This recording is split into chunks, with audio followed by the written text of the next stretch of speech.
Oi, ultimamente todo mundo tem falado sobre personagens que eu não suporto e parece que já foi dito tudo sobre eles, mas eles continuam se permitindo certas coisas. Essas coisas, especialmente em tempos como os de agora, simplesmente ultrapassam todos os limites. Hoje vamos falar novamente sobre Portnikov, que adora dividir os ucranianos, que quer lutar por mais 30 anos, já que ele mesmo não está na linha de frente. Ele age de forma agressiva e hostil porque vive uma vida totalmente diferente, sem se esconder atrás de um pseudo-intelecto como vocês. E vamos direto ao ponto para não enrolar, começando logo a analisar o trecho bem curto dele. Entrevista. A respeitadíssima Rádio Svoboda, por favor, ouçam. Todos que criticam Zelensky, e não são só os russos que falam disso, mas também todos esses, eu diria, idiotas úteis russos, vários blogueiros de língua russa que são assistidos pelo público ucraniano. Mas eu não vou discutir o rosto bonito dele pela milésima vez. Vocês mesmos podem ver tudo. Um homem que, no dia a dia, na verdade é russófono, que se transferiu de acordo com as informações e a biografia publicadas na internet de Dnipropetrovsk para Moscou, que estudou na Universidade Estatal de Moscou e trabalhou na Rússia. Também não vou mostrar de novo a foto dele com Yeltsin. Naquele tempo, ele ajudava quem precisava lá. Hoje, ajuda quem precisa aqui. E, na verdade, hoje ele também é, entre outras coisas, um blogueiro de língua russa. E vocês podem facilmente encontrar na internet as transmissões dele em russo. O desgaste das elites europeias e americanas com a guerra, ao menos de parte delas. Nós vimos com quanta dificuldade foi aprovada a votação para a ajuda subsequente à Ucrânia no Congresso americano. Mas quando é uma transmissão em ucraniano e é preciso acusar alguns inimigos ou opositores, aí são eles. E eu sou falante de ucraniano. O mais importante ainda virá. Eles também falaram sobre isso o tempo todo, sobre a mãe de algum blogueiro que foi condenada por isso. Sim, eu ouvi algo sobre isso, é isso aí. A mãe do blogueiro foi condenada por quê? Por que você não disse pelo quê? Ela foi condenada por compartilhar o vídeo do filho dela, no qual se discute o futuro da Ucrânia e não se exalta a Rússia nem nada parecido. Por que você não disse isso?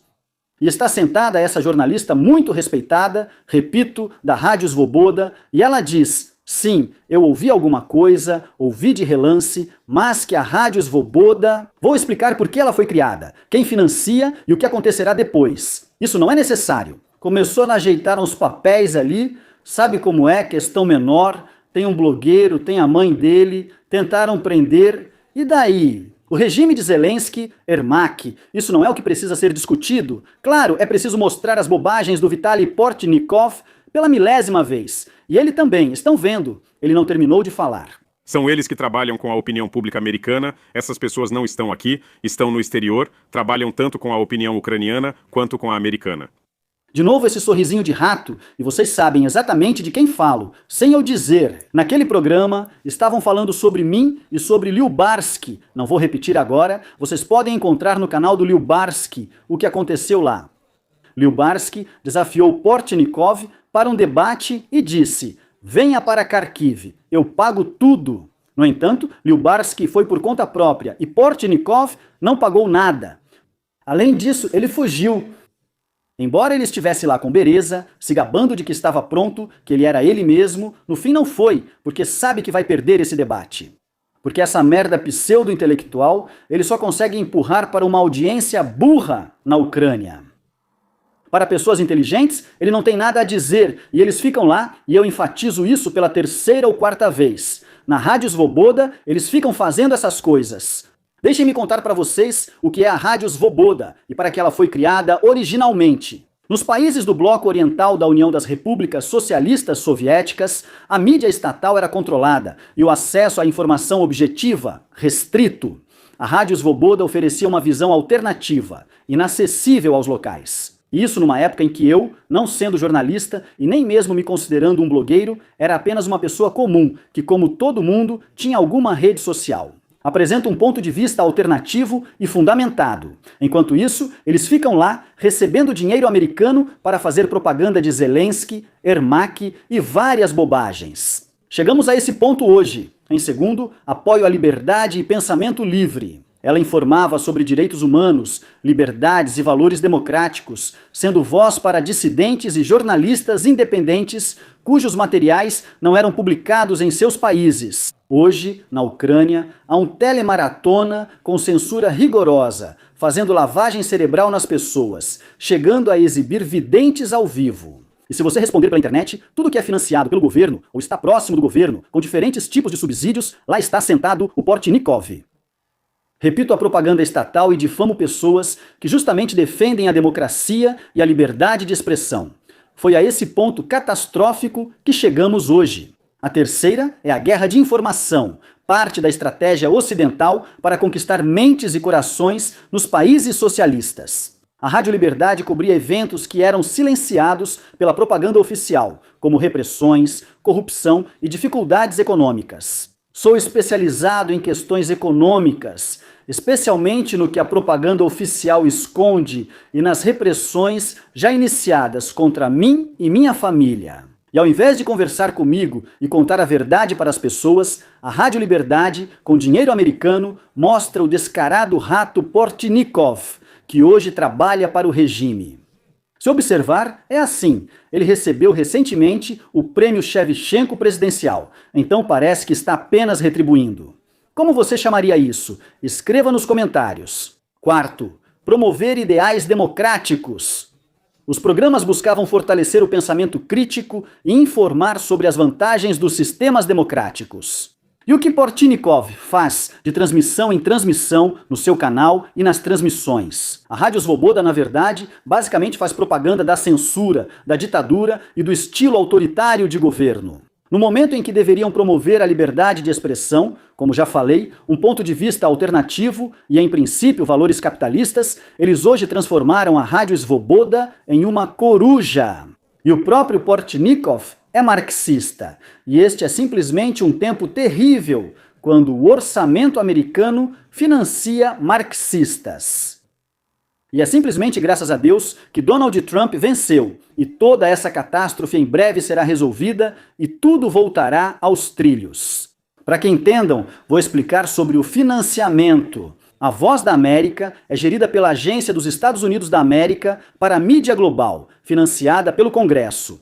A Rádio Liberdade também recebe recursos da Agência dos Estados Unidos da América para a Mídia Global, mas opera como organização independente sem fins lucrativos. E agora, aonde quero chegar com isso? Donald Trump anunciou a intenção de nomear Kara Lake para chefiar justamente a Voz da América. Como a fonte de financiamento é a mesma, eles também chegarão à Rádio Liberdade. Porque Trump e o Departamento de Estado, liderado por Ramaswamy e Musk, vão observar atentamente para onde está indo o dinheiro dos contribuintes americanos, dos quais eu também já faço parte.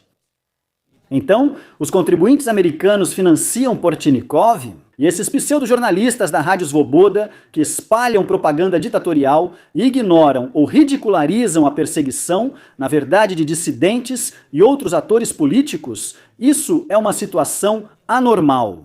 E claro, isso vai ter suas consequências. Quero chamar o Portnikov de Komsomolets de Moscou, por seu passado, comportamento atual e declarações em outros programas. Eles não pagam impostos e exploram os outros. Por algum motivo, temos vergonha de admitir que Donald Trump, Elon Musk e outros eleitos nos Estados Unidos da América não representam o Partido Conservador. Na Europa, eles seriam chamados de representantes de forças políticas de extrema-direita, ou seja, são mais à direita do que os conservadores. Isso era chamado por termos específicos nos anos 30 na Itália, Espanha de Franco e Portugal de Salazar. Eu realmente não quero apenas relembrar isso aqui. Os grupos de extrema-direita na América do Norte e na Europa temem a crise migratória, e a extrema-direita a exagera. E se você conversar com alguém na Europa, vão te dizer isso. Esse é um problema real que os liberais não conseguem resolver, resultando no crescimento da extrema-direita em todos os lugares. Europa e América do Norte estão voltando ao fascismo. É preciso dizer isso claramente. América do Norte e Europa voltam a tendências fascistas de 100 anos atrás. Claro, a América vai cortar o financiamento em breve. Mas ratos como Portnikov, ratos têm uma sobrevivência excepcional. Eles se adaptam a diferentes condições. Ratos como Portnikov vão se adaptar. Ele tem patrocinadores e donos ucranianos e, mesmo sem dinheiro americano, continuará espalhando propaganda no YouTube e outros canais ucranianos. É assim que funciona aqui para nós. E por isso é importante que vocês entendam o que está acontecendo graças a mim e a outros que têm bom senso, para que vocês se interessem apenas por uma coisa: o bom senso. E não por algum idiota ou canalha que leu 10 mil livros. E vocês acham que ele é inteligente só porque ele usa uma terminologia complicada que vocês nem entendem, mas não é assim que as coisas deveriam funcionar.